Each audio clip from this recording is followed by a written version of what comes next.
Let's welcome Professor Condoleezza Rice.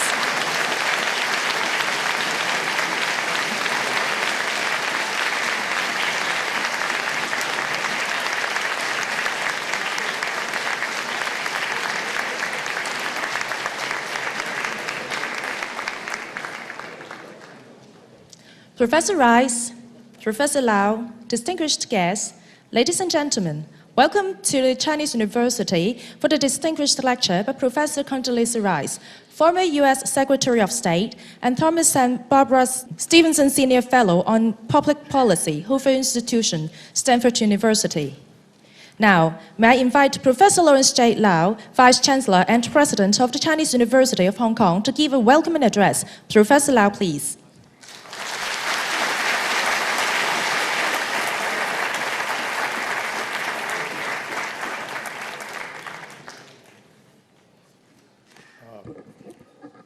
Professor Condoleezza Rice, distinguished guests, colleagues, students, ladies and gentlemen. Good afternoon to you all and welcome to the Chinese University of Hong Kong. Today, we are indeed very honored and privileged to have with us a most distinguished speaker, Professor Condoleezza Rice, former Secretary of State of the United States, and now Thomas and Barbara Stevenson Senior Fellow on Public Policy at the Hoover Institution of Stanford University. On behalf of our faculty, students, and staff, I would like to say a big thank you to Professor Rice for coming all the way to Hong Kong to share with us her wisdom and wealth of experience.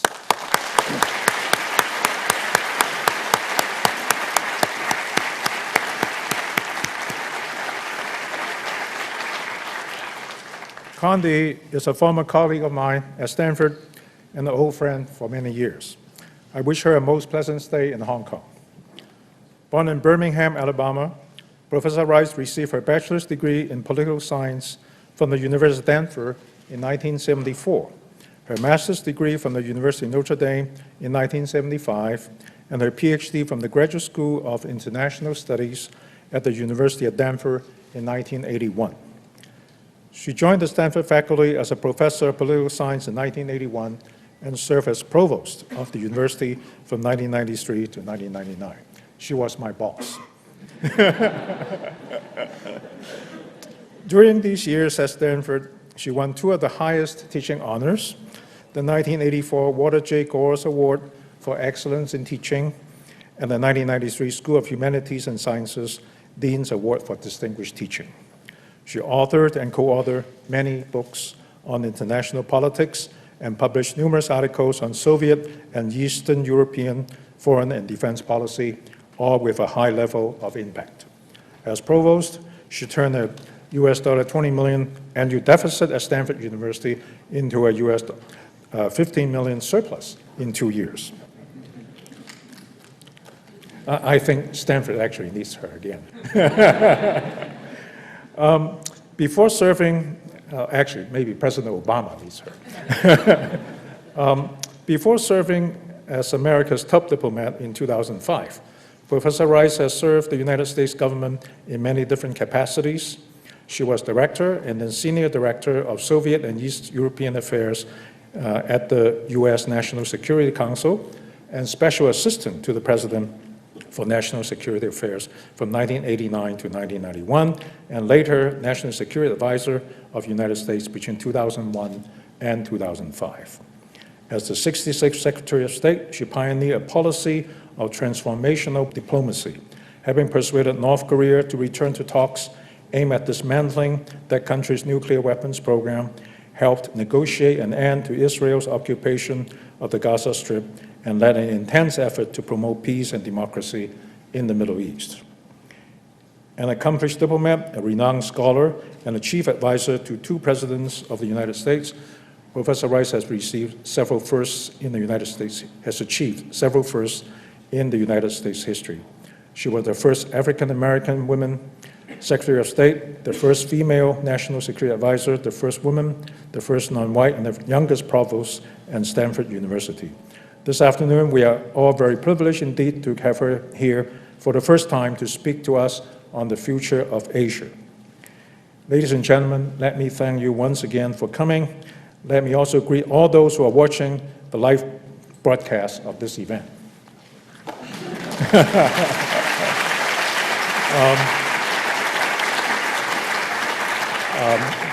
You can tell that we have oversold audience. In fact, in addition to this room, we have 3 other rooms linked to this one on closed-circuit TV.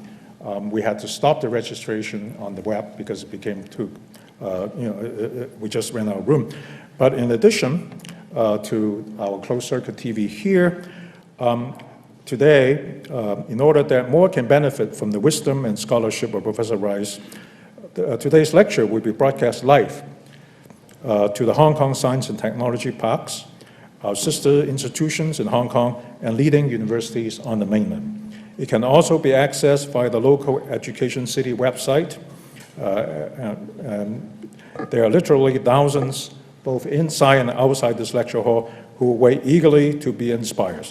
So please join me in warmly welcoming Professor Condoleezza Rice.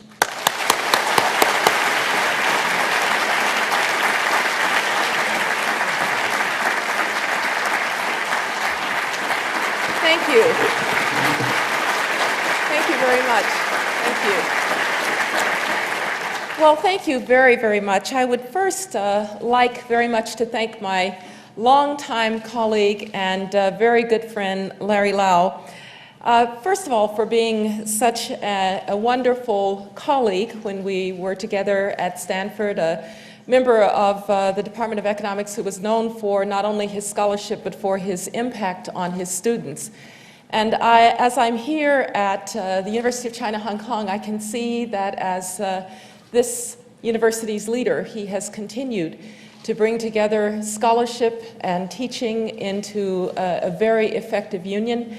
And so, Larry, let me lead those gathered here in thanking you for your fine leadership over the last 6 years of this university. Thank you very much.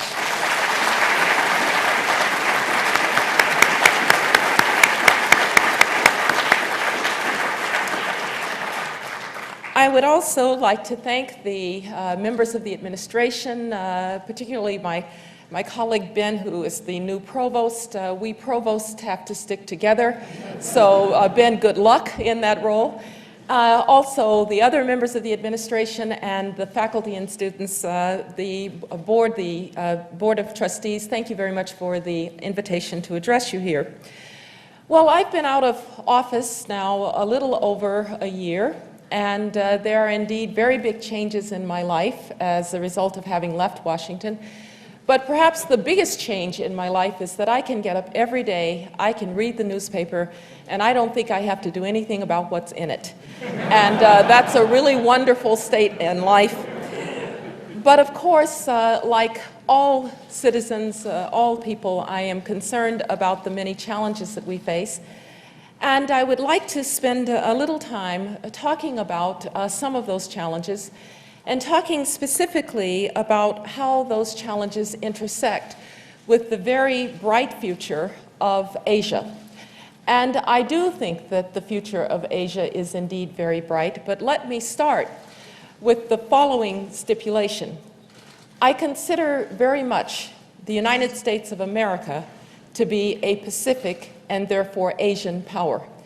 And therefore, when I talk about the future of Asia, I talk about a future of Asia in which the United States is involved, is active, and remains an anchor of stability and prosperity and democracy in this region. With that said, let me be the first to note that we have a number of challenges. We have them in security. We have them in rebuilding global economic prosperity, and we have them in realizing the full human potential of the countries of this region and of the countries of the world. Obviously, for any government, for any state, the most important task, the most important responsibility is to make certain that there is a secure environment for the people. That is, to be able to defend oneself from the many security threats and challenges that we face. Clearly, on September 11th, in 2001, the United States learned the hard way that we were by no means protected and immune from security challenges.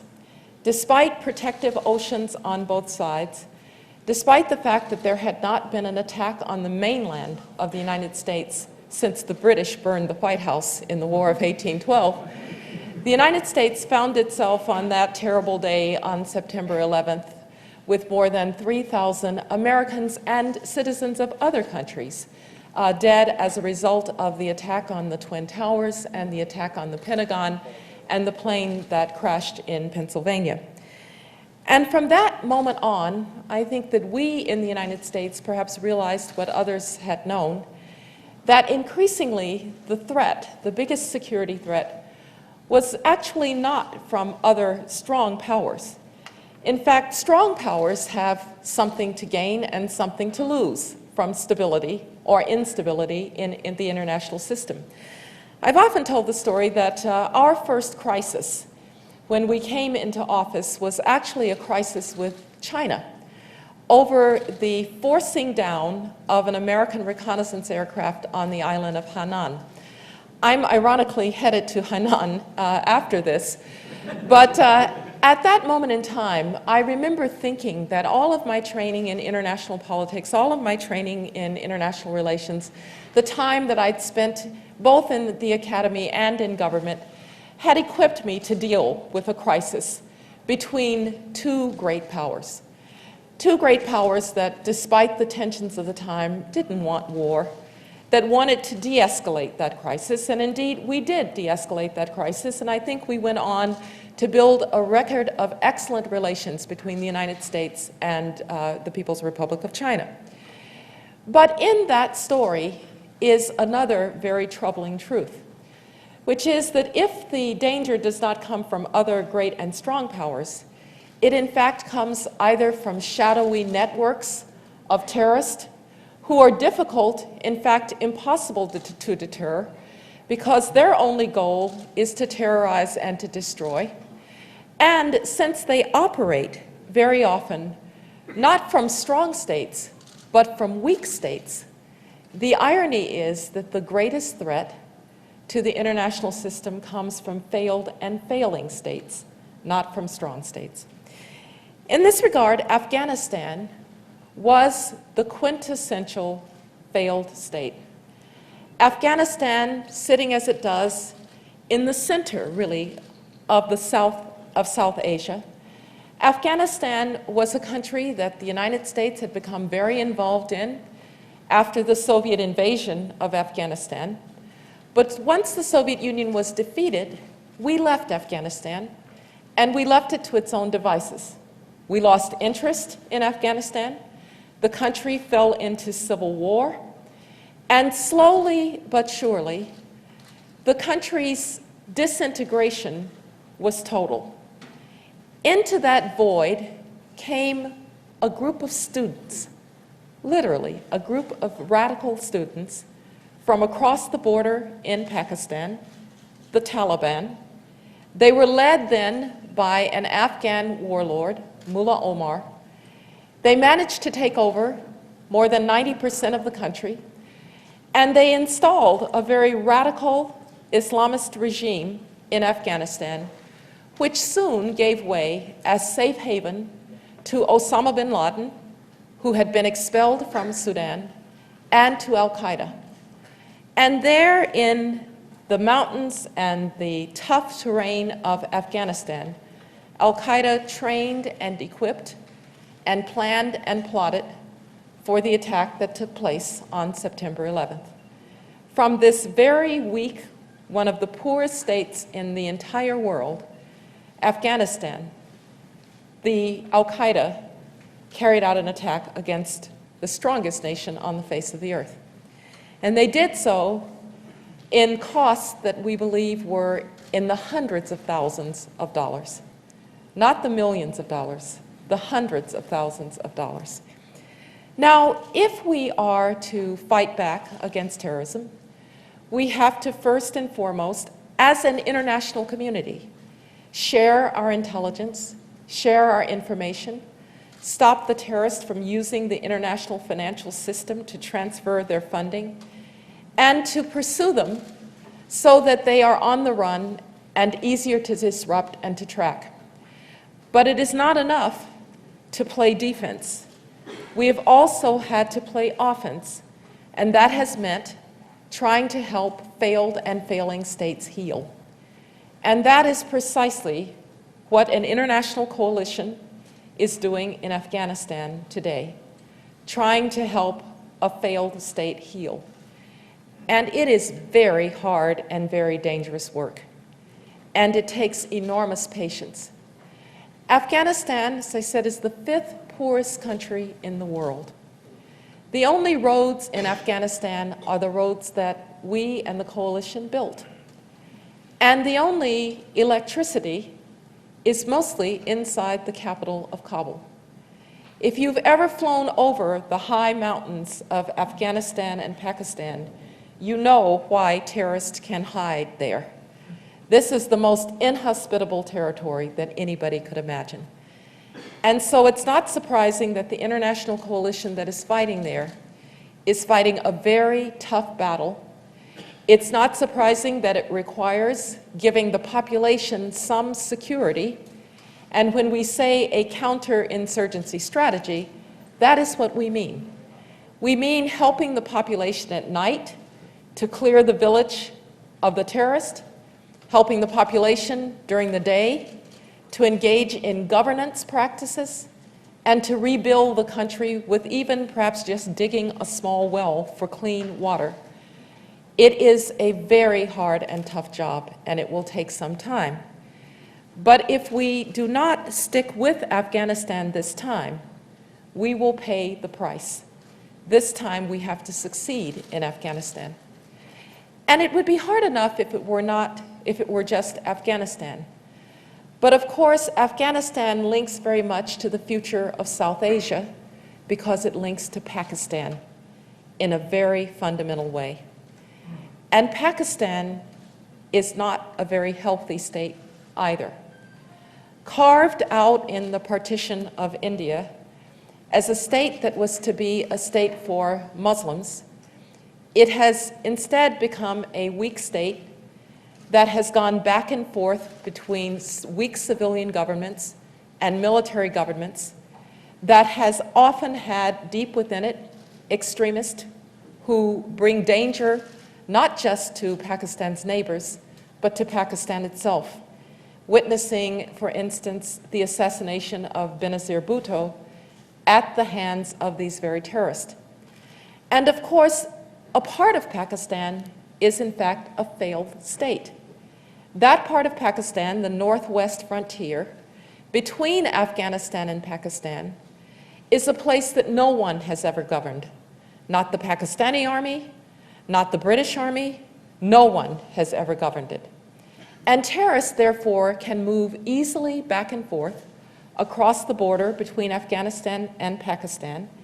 And one of the problems that has made Afghanistan so much more difficult since 2006 is precisely that, is that uncontrolled border and movement of people. And given that the Pakistanis and Afghans along that border are often cousins or brothers, they are all Pashtuns, they are all very often parts of the same clans, even the same families, it's very difficult to know who is fighting whom. And it has been very hard for Pakistan to get a hold of that problem. It is also true that in recent years, the troubles in the northwest frontier, the rise of the terrorists there, has weakened the Pakistani state itself. A few months ago, these terrorists were but 60 miles from the capital of Pakistan, suggesting that the very stability of Pakistan itself is at stake. And with its first civilian government in 10 years, Pakistan is trying to do several things at once. It's trying to consolidate a democracy, it is trying to rebuild a shattered economy, and it is trying to fight terrorism. This would be a very difficult challenge for any state. It is especially a challenge for a weak state like Pakistan. Pakistan also, of course, has another subcontinent neighbor in India. And I think that the good news is that India is a country that has made many, many strides toward becoming a more responsible and a more stable power within the international system and within Asia. And I would suggest to you that this has actually made India less interested in making trouble for Pakistan. And there is a real possibility now, a real chance, that Pakistan and India could learn to live in harmony. In fact, I was given the task after the bombing in November in Mumbai, when it was very clear that the terrorists had trained in Pakistan for that bombing. I was given the task of going first to Delhi and then to Islamabad to talk to the Pakistanis and the Indians and to try to calm the situation down. And I found something quite extraordinary, which was that in India, there was very little interest in going to war. In fact, there was no interest in going to war. The Indians, to be frank, in their tremendous, amazing democracy, 1 billion people who don't all speak the same language, don't have the same religion, aren't even all of the same ethnic group, these people somehow, every few years, manage a democratic election. And they are more interested now in becoming members of the Security Council, in Bollywood, in Mumbai, in Bangalore. That is the good news for the subcontinent. And so if the Pakistan-Afghanistan situation can be resolved favorably, I believe that the subcontinent has a much brighter future than it has ever had. This is one reason that during our time in office, we worked so hard to make India a partner of the United States and to finally finalize a civil nuclear cooperation deal with India that opens up for the United States and for the rest of the world broad cooperation with India in technology and other areas. So we must deal with the terrorists straight on through intelligence and stopping their financing, doing what we can to disrupt them. But we also have to help failed and failing states like Afghanistan and parts of Pakistan heal, and we have to encase them in a stronger subcontinent. But of course, that security problem is overlaid by another problem, and that is the problem of proliferation of weapons of mass destruction. There are really 3 very worrisome sources of proliferation these days. One is something that, frankly, I had thought very little about before I went to government. There was something called the A.Q. Khan network. A.Q. Khan, the father of the Pakistani bomb, it turns out had a little side business in which he was engaged. He was selling to anybody who would buy little kits of how to have an enrichment and reprocessing facility from which you could then build enrich nuclear fuel and build a nuclear weapon. Now, a lot of countries said they were interested in civil nuclear power, but A.Q. Khan wasn't actually in the civil nuclear power business. He was in the bomb-making business. And fortunately, we're able to break up the A.Q. Khan network. But I cannot guarantee you that there are not other networks like that, willing to be black market entrepreneurs in the world's most dangerous technologies.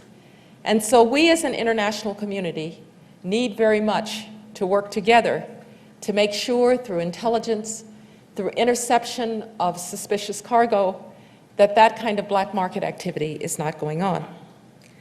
A second major source is actually a story, I think, not just of success, but actually success in cooperation for this region and for the international community, and that's the problem of North Korea and North Korean proliferation. The North Korean nuclear program goes back now almost 40 years, probably starting somewhere around 1968. So a long, long time the North Koreans have been in the business of trying to acquire nuclear weapons. The North Korean nuclear program could have been a source of competition or even conflict for the powers in this region, given their very different interest when it comes to North Korea. but instead, in forming the six-party talks, the United States, Japan, South Korea, Russia, North Korea, and especially China found a forum for cooperation on the North Korean issue. Indeed, we have not solved the problem through the six-party talks, but I can assure you that I believe we have managed the North Korean problem somewhat better than had we each tried to do it on our own. For one thing, the six-party talks permits the powers that have the best leverage with North Korea, the right incentives and the right disincentives in dealing with North Korea, to prevent North Korea from playing one power against another, from saying it's the fault of the United States or the fault of Japan. With all of the six parties at the same table, the North Koreans have to address their nuclear program and denuclearization through one forum and one forum only. And indeed, as a result of the six-party talks, the North Koreans are committed to the denuclearization of the Korean Peninsula. They have taken several steps forward in that regard, and frankly, a few steps back. But that's what it's like dealing with North Korea. Nonetheless, when North Korea exploded a nuclear device in 2006, October of 2006, just months after having tested long-range missiles in July of 2006, the five parties of the six parties were able to come together very quickly to go to the UN Security Council and to request 2 Chapter 7 Security Council resolutions against North Korea. The first time, by the way, that China had voted affirmatively on a Chapter 7 Security Council resolution, particularly on North Korea. Now, that immediate cooperation, resolution after the North Korean explosion of a nuclear device in about 10 days, I think is a model for what can happen on cooperation on proliferation issues in this region and in other places. In fact, the really important part of the six-party talks was that it was not Japan that was in the lead. It was not the United States or Russia or South Korea. It was China that was in the lead. The talks, the headquarters, if you will, for the six-party talks was in Beijing. And I can tell you that the Chinese worked very hard on behalf of the six parties, despite the fact that obviously the Chinese have very strong interest in not having a destabilization of North Korea. They were always willing to work hard to try to bring the North Koreans to the table, and when we succeeded in doing so, it was in large part because China had played a responsible role in those talks. This, then, is a model for what might be possible.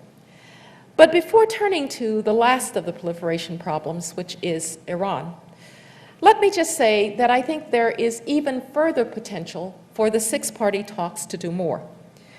You see, one of the elements of the framework agreement agreed to in September of 2005 is that as denuclearization proceeds, there will be a peace and security mechanism for Northeast Asia, consisting of the six parties, that can deal with issues like proliferation and terrorism, and might even lead ultimately to a peace treaty for the Korean Peninsula. This peace and security mechanism is not yet possible, but I believe that if it does come into being, it will give Northeast Asia an institution through which Japan can talk to South Korea and to China, North Korea can talk to South Korea, the United States can talk to North Korea, and so forth, about, frankly, common problems. The truth is, Asia does not have enough institutions to do this. Unlike Europe, which has many institutions, NATO, the many, many institutions of the European Union, the European Parliament, the European Council, and so forth and so on, Asia has several institutions, but no one institution that is capable of doing all that must be done for peace and prosperity in the region. There's the Asia-Pacific Economic Council, APEC, which I think is the strongest institution for this region. And it has real advantages for the United States because it unites the dynamic economies of the Pacific Rim of Latin America with the dynamic economies of East Asia. In fact, it used to be very interesting. As secretary, we would very often have a Summit of the Americas meeting first, and then a few weeks later there would be an APEC council meeting. And almost always I was struck by the difference. At the Summit of the Americas, there was Hugo Chavez holding forth about the Bolivarian Revolution, and everybody having to listen to him for hours talk about it. While free trade in Latin America and in the Americas slipped back.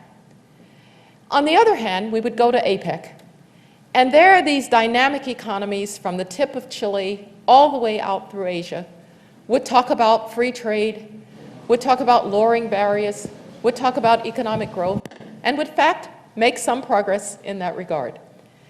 That contrast to me says, unite the most dynamic economies and you'll get real movement.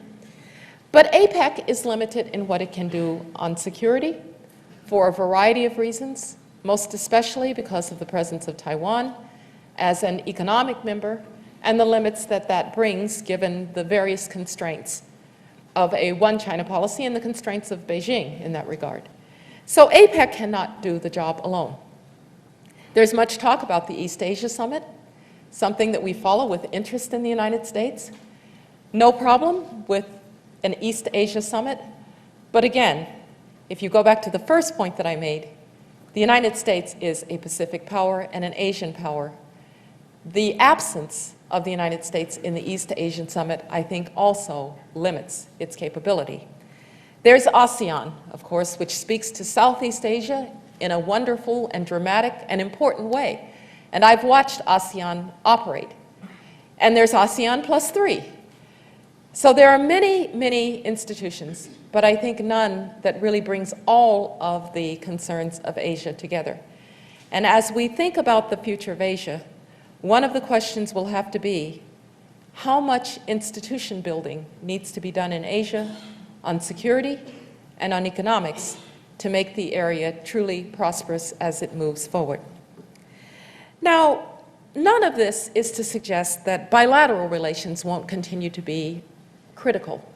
The United States is blessed with excellent bilateral relations in the region, US-Japan defense arrangements, the US-Australian relationship, and the US-South Korea relationship.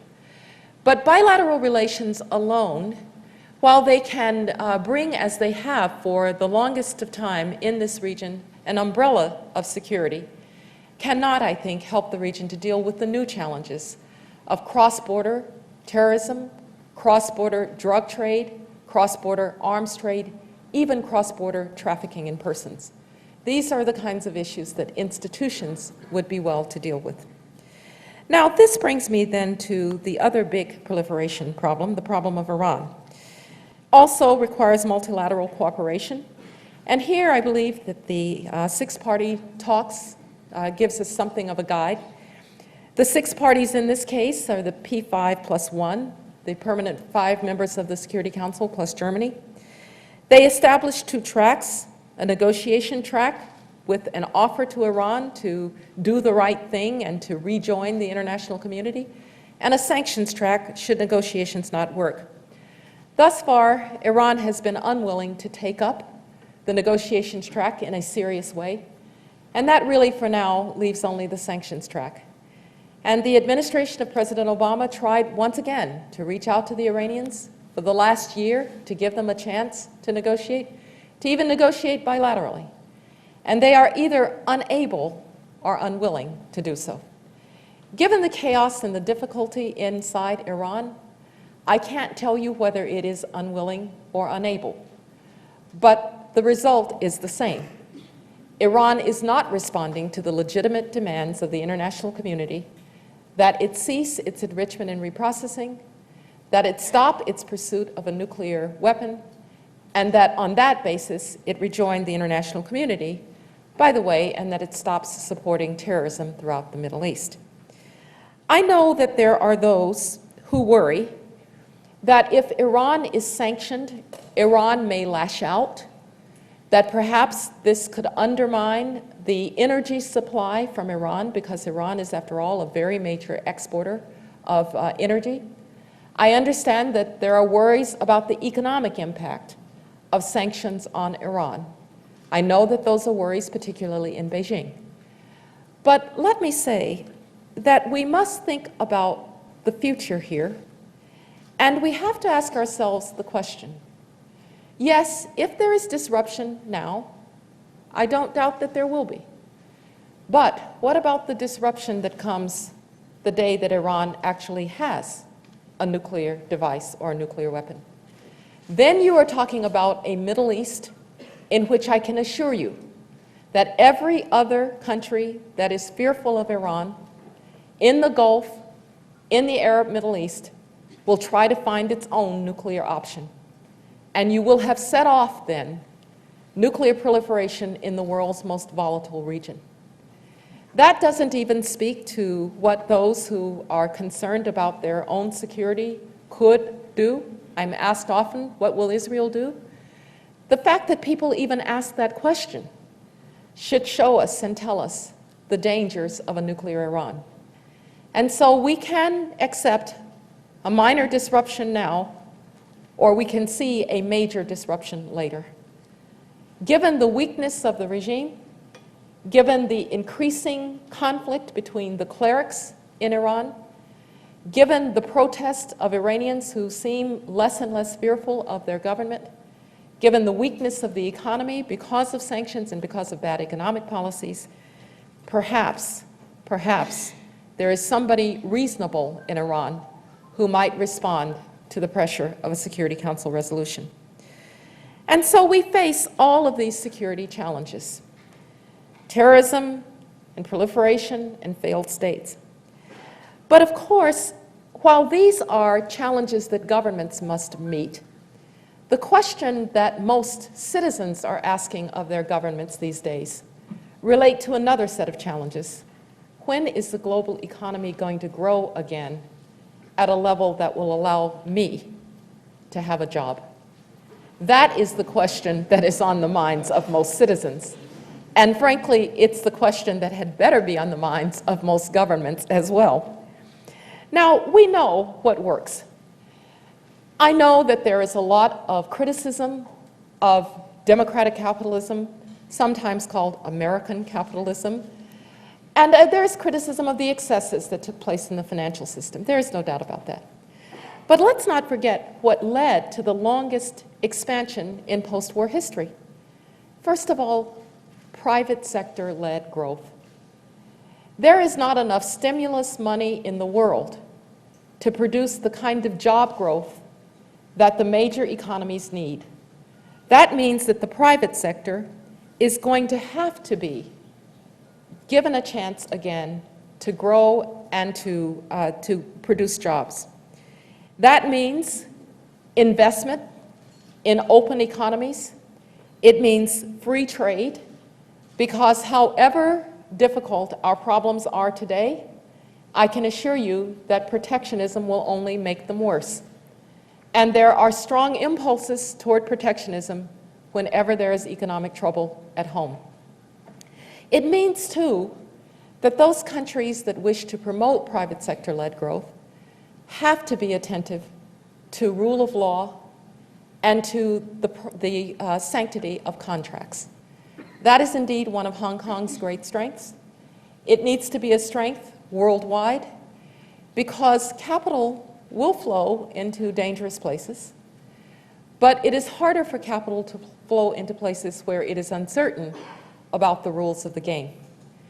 The World Trade Organization gives us a framework in which to organize ourselves for certainty for the flow of private capital, and therefore the World Trade Organization, whose negotiations essentially stalled at the end of 2008, needs to be reinvigorated to conclude another round so that there can be further progress on this leveling of the playing field and the certainty that that brings. Among the certainties that need to be a part of it is, of course, the protection of intellectual property. something that without it, we cannot expect the free flow of ideas, which is perhaps the most important engine of economic growth. We must also, if we are to grow the economies, do so in a way that is environmentally responsible. But environmental responsibility has to go hand in hand with economic growth and energy security. It is not enough to talk about one or the other. And therefore, in environmental stewardship, finding a way to diminish the need for the use on hydrocarbons is a very important part of what we do. But I can assure you that every country is going to have to do this in a different way. Not every country can be dependent on wind power for its energy generation. I often had to explain to my European colleagues, delicately, mind you, that the United States of America's biggest energy consumption problem is our huge movement of goods across the interstate highway system through interstate trucking. That is not going to be solved by wind power, by hydropower, or for the time being, it's not going to be solved even by alternative energy supplies. But the research and the effort to find cheaper and cleaner ways to provide energy is something that the world needs cooperation on. Whether we need to do that through a major treaty, I think, is a question, because there is so much that could be done short of a large framework, so much that is already being done. There is something called the Asia-Pacific Partnership that we began in the Bush administration. There are, of course, the major economies that get together to try and talk about energy supply. So there is much that can be done through nuclear, through alternatives. But for a while, we are also going to have to find additional sources of natural gas, which is clean, and even to find safer and cleaner ways to use hydrocarbons. So we need, of course, private sector-led growth and open economies and free trade, rule of law, intellectual property, and energy supplies.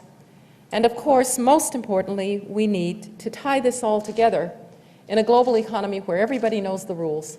And that means reinvigorating, really, the World Trade Organization through a successful new round. But I said that there was a third issue. The United States is being questioned these days as to whether or not it will not just recover its global leadership role in the economy and what comes with that, global leadership role in general, and whether, if it recovers it, whether it can sustain it. People look at our challenges at home in the United States, our large deficits, our large debt load, and they wonder, are the United States' best days behind it? It's a question that I hear and ask very often, am asked very often. But let me suggest to you that the most important ingredient in global economic leadership going forward is actually creativity and innovation. Yes, infrastructure is important. Yes, fiscal responsibility is important. Yes, manufacturing and industrial growth is important. But the single most important factor for global leadership economically is creativity and innovation. That creativity and innovation that leads to the creation of whole new industries that were never even thought of before. Let me tell you a story about the place that I live, the Silicon Valley, a place that we hope to see more of Larry Lau once he is done here. Back in 1934, the then Stanford Dean of Engineering, a man named Fred Terman, was asked by two of his graduate students to give them $500 so that they could commercialize their product. That was Bill Hewlett and David Packard. In 2001, the university invested in the technology of two of its graduate students, Larry Page and Sergey Brin, the founders of Google. Stanford University has been fortunate to have a very, very close relationship with innovation through the minds of the people that it has, and then innovation and commercialization sitting right next to its land in the many companies that it has helped to create. And Stanford University is perhaps the best known example, but it is not the only example. It is true for MIT with Route 128. It is increasingly true for Austin with the University of Texas. And in biomedical research, it is true for the research triangle of Duke, North Carolina State, and the University of North Carolina. So this relationship between knowledge and economic growth is very much on display in those places. But what it really says is that global economic leadership comes first and foremost from the development and the freeing of human potential. Yes, the buildings are important. Yes, the infrastructure is important. But more than anything, it's what's here that is important. Now, the challenge of the development of human potential exists in some form in every country in the world these days. For the poorest countries, countries of sub-Saharan Africa, for a few countries in Asia, like Bangladesh, for the countries of Central America and a few remaining countries in Latin America, that desire means only to get people to the most basic levels of education. Now, some of the saddest stories that I read coming out of Afghanistan were actually stories about when they demobilized the militias of the warlords. And they had questionnaires that they asked of the young men who were being demobilized. And they would say, "How old are you?" The young man would say 30. They would say, "Can you read?" "No." "Do you have any skills?" "No." "How long have you been fighting?" 20 years. Since he was 10, he'd been fighting. For some places in the world, the Democratic Republic of the Congo, Afghanistan, Nepal, that's the story. It's just bringing people to a basic level where they can read, where they can be educated to have just some small way of making their lives better. And in many ways, in some countries, it will be led by the education of women. Because if you want to do something about overpopulation in developing countries, if you want to do something about trafficking in persons, if you want to do something about young girls being sold into the sex trade, educate those women, and they will stand up for themselves. And when they are educated, they will also find a way to build a little business and to perhaps bring a whole business along with them, a whole village along with them. And so the father of the idea of microfinance correctly received the Nobel Prize, Muhammad Yunus, because that little loan to a woman who just wants to start a textile embroidery or a little bakery helps people to reach that potential at the lowest levels. In the Middle East, that issue of human potential is how to deal with explosive numbers of young people, populations that are, in some cases, doubling at an incredibly rapid rate. The population of Iran is 70% under the age of 30. The human potential that is there, not just in Iran, but throughout the Middle East, this is very critical. And of course, for the Middle East, it is another issue too, of what will become of women in these societies. Several years ago, Kuwaiti women, when they were just about to receive the right to vote, sent me a T-shirt. It said half a democracy is not a democracy. They were right. They now have the right to vote, and there are now 4 women parliamentarians in Kuwait. They will have an impact on that society. But how to integrate women into the Middle East, into the human potential, so that any country is not trying to live on half of its human potential, that's really the challenge for the burgeoning young populations of the Middle East. In Japan and in Europe, it's aging populations and policies that have long denied the refreshing impact of immigration to those societies. Aging populations, and in Europe, angry young Muslim populations that are separated from the larger society and angry and aggrieved and striking out. For Russia, the human potential problem is the frightening demographics that Russia faces.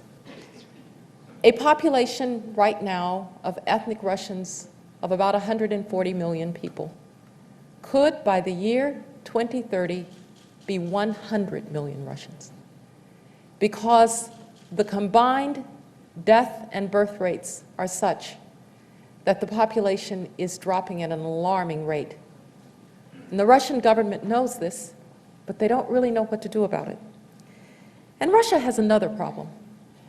Russia, also an Asian power, a Pacific power, is a place that has always had among the most creative people in the world. Tolstoy, Pushkin, Dostoevsky, Mussorgsky, Tchaikovsky, some of the most creative people in the world. But I ask you, if Sergey Brin had not come to the United States at 7 years old, would he have founded Google in Russia? Most likely not. And President Medvedev has actually spoken to this in saying that it is high time that Russia finds a way to be a part of the knowledge revolution, not an extractive industries economy, which is what it is. Russia now is valued in the international economy for its oil, gas, and minerals, and little else. What a sad commentary on an educated and creative population that should be leading in the software revolution. And President Medvedev has said that they will build the knowledge economy. I certainly hope so, because the world could use Russia as a part of that innovation and creativity. Well, India, Brazil, much of Latin America, their growing middle classes, particularly in India, 300 million in the middle class, but 700 million of the most impoverished people in the world. How to find a way to equalize the benefits of globalization. And in these countries, they face with one part of their population challenges that look like the challenges of those poorest countries, just getting people to subsistence level. And on the other hand, challenges of the most developed countries, the human potential of the upper classes. How to balance across that. That is the human potential problem for India, for Brazil, for many Latin American countries. Well, what of the United States and China, the 2 countries that everyone looks to lead the global economic resurgence, and the 2 countries to which most people expect the future belongs in one way or another? Well, for China, it is, of course, as Premier Wen really admitted this past week, it's to avoid being 2 very separate societies, one prosperous and one not, one inland and one along the coast, one village and one city. Hu Jintao used to tell us that China needed to grow 25 million jobs a year just to keep pace with the social stresses of people coming from the villages. And we all know of the restrictions on people from the villages when they're in the cities that make it hard for them to live a decent life. And so how is China going to find a way to prevent itself from becoming a country of 2 very separate and unequal societies? But China has another challenge. And that is how it is going to give its people the freedom to be truly creative and innovative. This, too, has long been a hallmark of where we stand today. It's not simply the ability to adopt the latest invention. It's not simply the ability to copy the latest invention. It is the issue of being the source of the latest invention. And fearfulness of information, fearfulness of the free flow of information and ideas, of people's ability to get together. That ability to get together is very often what leads people to be innovative and creative. You frankly can't tell people to think at work and not at home. And so can China find a way to give its people the space that they need to be innovative and creative? What of the United States? Well, the United States is and has long been a system of maximum individual freedom, where risk-taking is rewarded, where people are allowed to succeed, but where they're also allowed to fail. If you ask the venture capitalist not far from Stanford, how many of the endeavors in which you actually invested succeeded, they'll tell you some very interesting things. One of my longtime friends, one of the kind of founders of the venture capital movement, said it this way. He said, well, you know, maybe 9 in 10 of the ventures in which I invested failed. He said, but then you get that one in a while like Microsoft. Letting people be both able to succeed and to fail. That's been one of the strengths of the United States. And it's been one of our strengths that we're an immigrant society and we are therefore forever young. Because when people immigrate, they appreciate in ways that people who've been there for years don't, the opportunity and the chance to do better. And because the United States is a country of immigrants, we've been able to attract people from across the spectrum who just want to be a part of that American dream that if you work hard, you can come from humble circumstances and you can do great things. But there are storm clouds on the horizon for my country in this regard. I listen sometimes to Americans talk about immigration in ways that I don't understand and that sound to me not very American. As if suddenly we want to shut our doors, close the windows, and say, all of you keep out. Well, if we do that, we will be a much weaker nation. But we have to do something else. We also have to reform our educational system at the K-12 level. And that's really our biggest problem in human potential. If you are well educated in the United States of America, the sky is the limit. If you have a good K-12 education, even if you are a very poor student, you can go to Stanford or Harvard or Yale. I'm sure that Larry experienced the same thing that I did teaching at Stanford, that one student was the child of a Stanford fourth-generation legatee, and the child next to them was an itinerant farm worker's child. But it requires good education. I myself am fortunate. My grandfather, my father's father, found a way to go to college.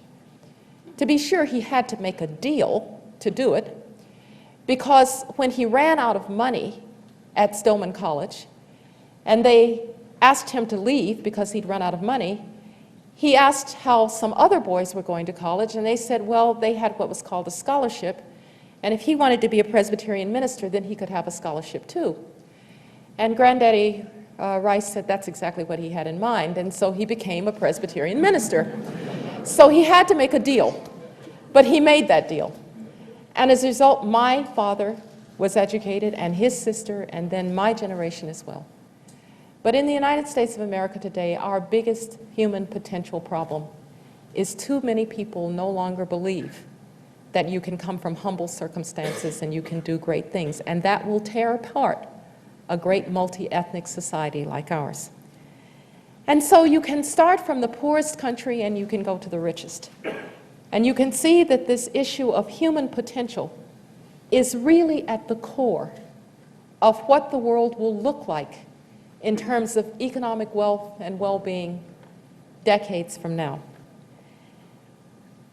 The problem of human potential and how to realize it is actually one that can unite us rather than divide us. Yes, there will be competition for the best scholars. Yes, there will be competition for the best ideas. Yes, there's competition between the best universities. But in the long run, we all benefit when human potential is at its greatest in every country in the world. We're served well, then, by the movement of people and ideas. And in this regard, universities have a very special role to play. There is no greater gift to a people than to mix with other people. And that great gift is very often realized in university through student exchange. When I go into a classroom at Stanford, and just as I just did, I had a Pakistani student, an Indian student, a student from Shanghai. It was terrific to see these young people learning together, learning about their differences, learning that their differences are actually valuable, that no, they're not just the same, that they think about things differently. That's the energy and the excitement of the world. But learning that their differences are not a reason to kill, which is still too much the way that the world looks at difference. Whether in the next stage of the information revolution, in the next stage of the development of the human genome, in the next stage of the development of alternative energy, innovation and creativity will come from this kind of circulation of the best minds. And it works best when they start early. I know that this university has made it a point and put a premium on bringing students from around the world here. I encourage my students at Stanford to go abroad and to study somewhere and to get to know other people. That kind of exchange of people is really the great hope for the future. And so when I look to the challenges that we face, and they are many, I see those challenges and I understand them. But when I look into the eyes of these young people who in universities really are the future of innovation and creativity that knows no boundaries, I know that we will meet those challenges. Thank you very much.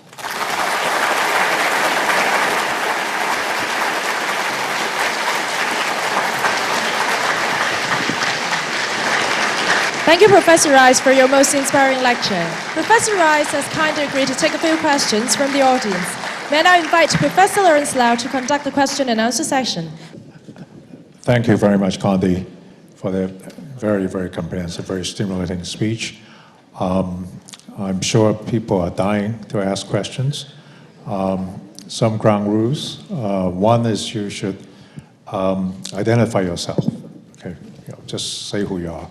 And hope our friends from the press will refrain from asking questions, give everybody else a chance.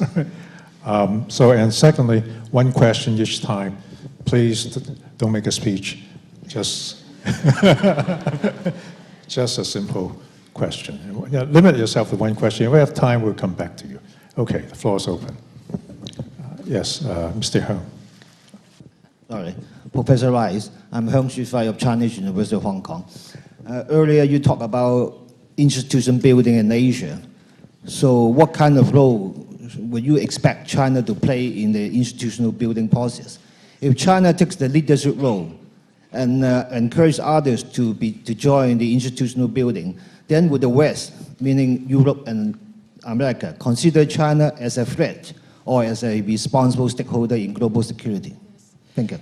Thank you. Well, the most important question about the growth of China, its very rapid growth, is not will it be an influence. It will be an influence, and it is being an influence. It's what kind of influence will it be? And I think that that bringing China into institutions gives China more reason to be a positive influence in the international community. So While there are questions about the World Trade Organization and how well China sometimes lives up to its obligations, I am quite certain that we are better off with China in the WTO than outside of it. Similarly, any other institutions that develop in Asia, I would take the same view. It's why, even though I understand the potential for an East Asia summit, I worry about an East Asia summit in which the United States is not present. I do not think it will be good for Asia and for the Pacific if there are institutions of Asia that exclude the United States, because the United States brings the most open economy, first of all, the most innovative economy, and the freest society. And those are values that are important in the future of security and prosperity in the region. And so if China is involved, I think China has to be involved. But I would hope that it would not be China alone, but rather China, the United States, Japan, South Korea, a few other open societies. I think that would help very much in the institutionalization in Asia. Gentleman, sixth row back. Hi, Professor Rice. I'm Ricky Lai. You mentioned about your concern of U.S. education system, where it's coming from, why, and where it's going to. Yes. Well, I wish I could answer where it was going to. I can tell you where the problem came from, I believe. We lost any sense of standards and accountability for those standards over a long period of time. For a variety of reasons, people stopped being teachers, were not as demanding of their students, schools were not as demanding of their teachers, and the community, the US population was not as demanding of its educational system. And I think that we lost the emphasis on excellence in our schools. You can't have self-esteem without excellence. And we got into a strange idea in the United States in many of our schools where you didn't want to make anybody feel bad by telling them that they were wrong. I will tell you a little story about this. I was helping my cousin's daughter do her math one day, her arithmetic, and she had 9 times 5 is 40. And I said, Charisse, that's a wrong answer. And she said, there are no wrong answers. I said, Charisse, there are wrong answers, and that's one of them. 9 times 5 is never going to be 40. I don't care how many ways you put it. So high standards, that's the first thing. Secondly, we stopped worrying about could our kids read by grade 3. And it turns out in the research, if you cannot read by grade 3, you're never going to learn to read. When I first met then Governor Bush, it was actually his education policies that attracted me to him originally, because he had raised the standards and therefore the performance for minority kids in Texas dramatically by simply having standards and testing and tutoring for students who couldn't. We also need to have better teachers, have good teachers rewarded and bad teachers at risk. And we have to do that, and that's very difficult for us. I would myself be very happy to pay teachers a lot more than we do. We don't pay them nearly enough, but for good teaching, not for bad teaching. And then finally, you have to somehow involve parents. And not every child has a parent who's involved in his education like mine were. It was all I could do to keep my parents from going to the school every day to do something. But even the poorest parents care about their kids and somehow involving those parents. So high standards and expectations for the students, better teaching, accountability for what is happening to the kids, and parental involvement. This is where we went wrong. Questions? The lady about 6th row down. In the blue? Yeah, in the blue. Good evening, Professor Rice. I'm Alice Yu from Hip Young School. You mentioned that the previous administration actually made India a partner of the United States, and there was broad cooperation in technology.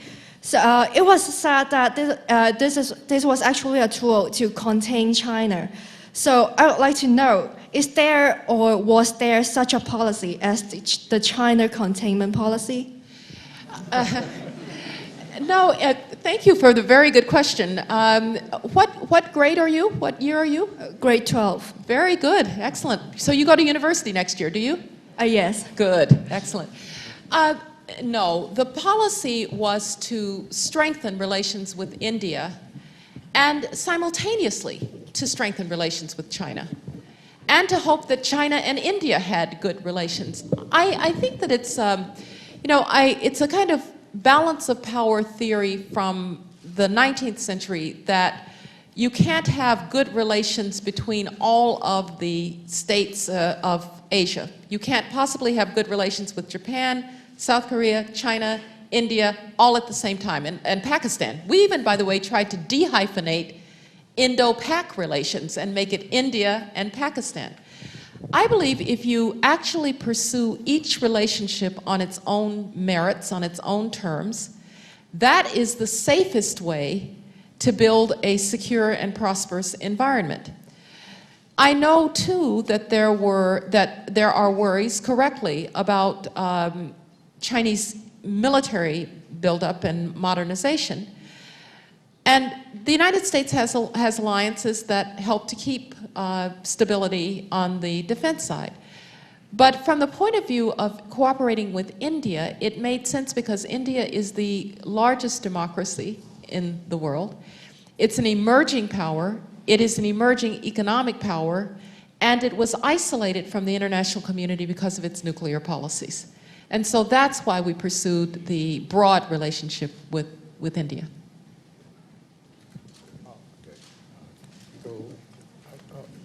I think go down on the 7th, 8th row. There's a lady. Yeah. No, one more row down. Go down. Yeah, there. Hi, I'm Professor Rice. My name is Takitra Haynes, and I'm an exchange student from the University of Miami. You mentioned that American society as a whole no longer believes in the ideal that you can come from meager circumstances and reach high levels of success. How do you feel that the United States as a whole can reinvigorate that ideal? Is it just the younger generation that's going to have to work with that, or do you think the older generation will also have a role to play? Yes, I think it is first a responsibility of the older generation to, for instance, do something about the educational system so that it's true. Most Americans, I think, still believe this, but for some of the poorest kids, I'm not sure it's really true any longer. And so rebuilding the educational system, because that's always how people advanced and got a leg up in the United States, was you would go and you would get educated. Maybe your parents weren't educated, but you were educated, and then your life was better, and then you educated your children, and so on and so on. And so, again, it goes first to education. But I think it also goes to the younger generation to be more demanding of themselves, not to take the easy way out. When I talk to Stanford students, I always tell them that I want them to find what they're passionate about. What do they love in study? Because I was supposed to be a piano major when I went to college, and 2 years in, I went to something called the Aspen Music Festival School, and it's a place where a lot of prodigies go, and I met 12-year-olds who could play from sight, things that it taken me all year to learn. And I thought I might end up teaching 13-year-olds to murder Beethoven for a living. Maybe I'd better find another living. And fortunately, I ended up taking a course in international politics. It was taught by a Soviet specialist, a man, by the way, who's Joseph Corbell, who was Madeleine Albright's father. And Joseph Corbell opened up a world to me that I would never have known, the Soviet Union and Russia. And that became my passion. Even though obviously I don't have a drop of Russian blood, it just, suddenly I loved it. So I tell students, first, find your passion. Secondly, do something hard. You know, if you're really good at mathematics, take courses that make you write. If you're really good at writing in the humanities, take mathematics and economics. You'll feel a lot better when you achieve at something that's hard for you than when you achieve at something that's easy. And so it's the responsibility of adults, of older people, to fix these problems in the system. But too many of our students who even get an education, a good education, are taking the easy way out. And then they wonder why they can't find a job. Well, because you've taken the easy way out. So it's both of our responsibility, but it's something that the United States of America has to find a way to fix. Question. Let's see, someone in the middle. Okay. Gentleman in the fifth row. Yes, Professor, this is Francis. Allow me to ask maybe embarrassed questions. Now you are taking off the head of state, Secretary of State, and now you are a third party outside the cabinet. If you look back to the past, if there's a chance for you to do it again, what do you think you have done right and what you have done think you have done wrong? Yes. Thank you. Well, I hope the judgment of history will be that at least we did some things right, and I think it will be. And I bring up history because I had a line that I used very often, which was today's headlines and history's judgment are rarely the same.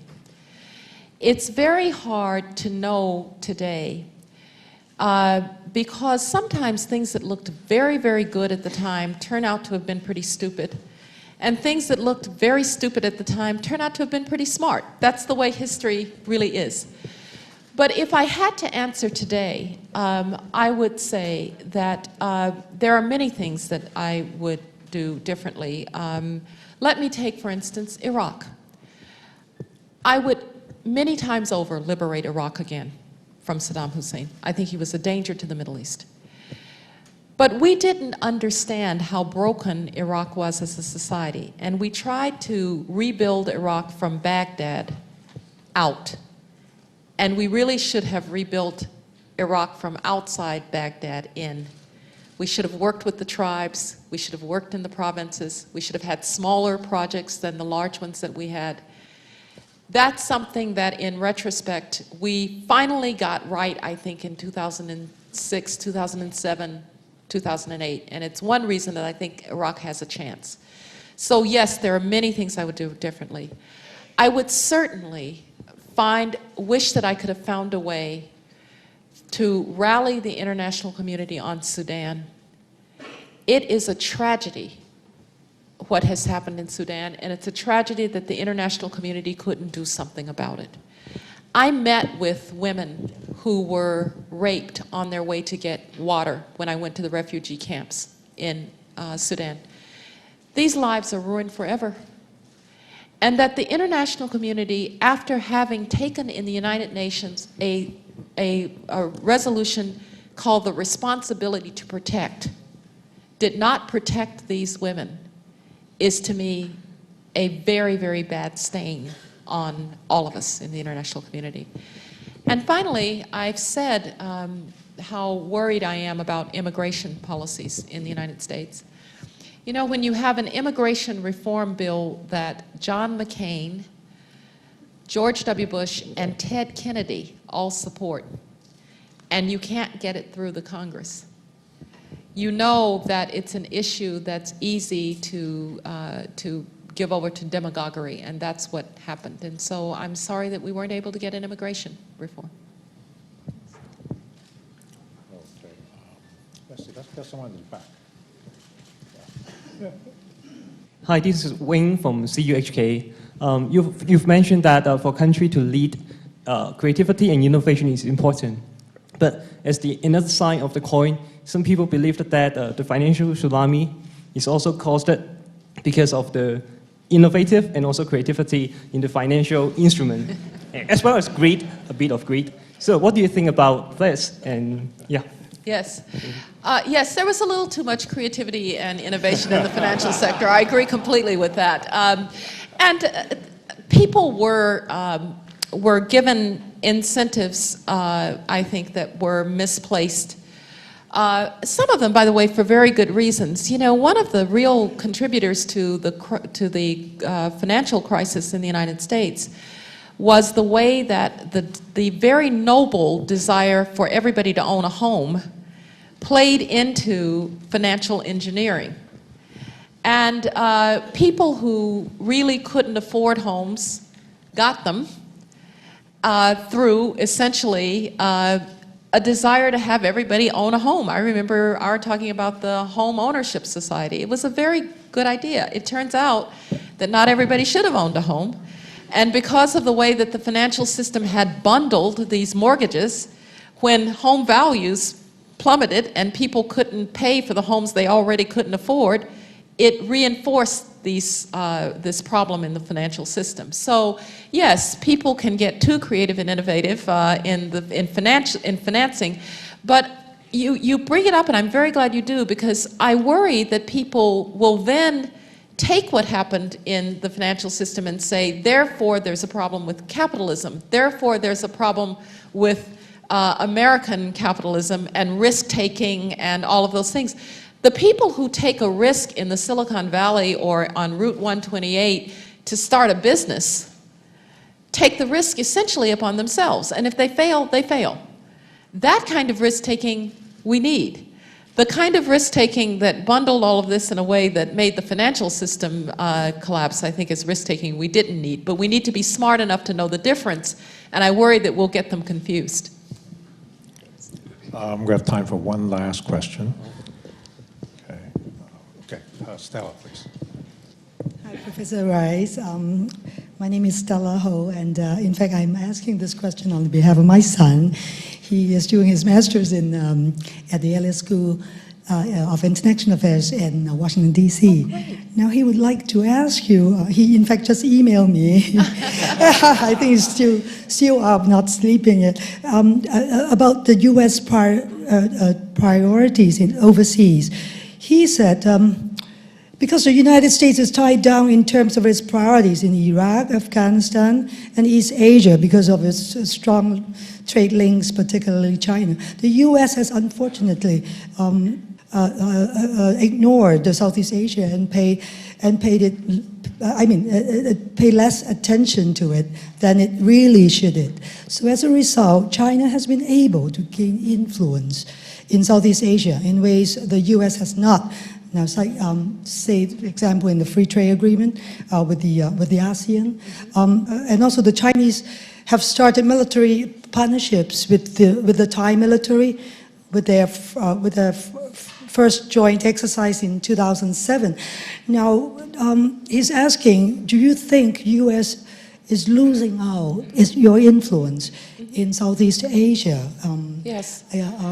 So it's not that it's following up with Mr. Heung's question. He's asking a very good question all the way from the Ellis School. Yes. Right. Yes. Yeah, thanks so much. Yeah. Yes, of course.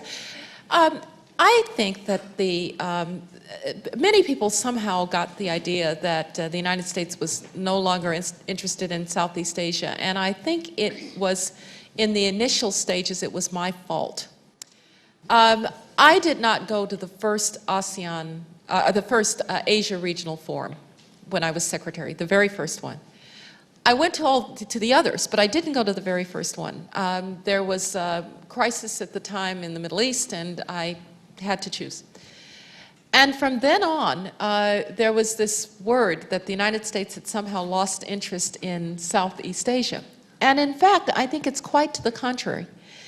Every time ASEAN was together at the United Nations General Assembly or at the APEC, President Bush met with the heads of ASEAN, I met with the foreign ministers, I even met with ASEAN with the Burmese foreign minister there, despite the fact that the United States did not want to have contact during the time with Burma. So we were very engaged with Southeast Asia. If you consider that one of our strongest relationships is in Southeast Asia, that's the Philippines, not only do we have a strong and deep relationship with the Philippines, but it got deeper as we helped the Philippines to defeat the Abu Sayyaf group, which had made, when I came into office in 2001, everyone worried that the Abu Sayyaf group was going to actually control the southern part of the Philippines. Mindanao was under siege. Now Mindanao is free, the government's back in control. That was directly because of U.S. effort in helping the Filipinos in Mindanao. In Indonesia, The United States reestablished military-to-military contacts and excellent relations there.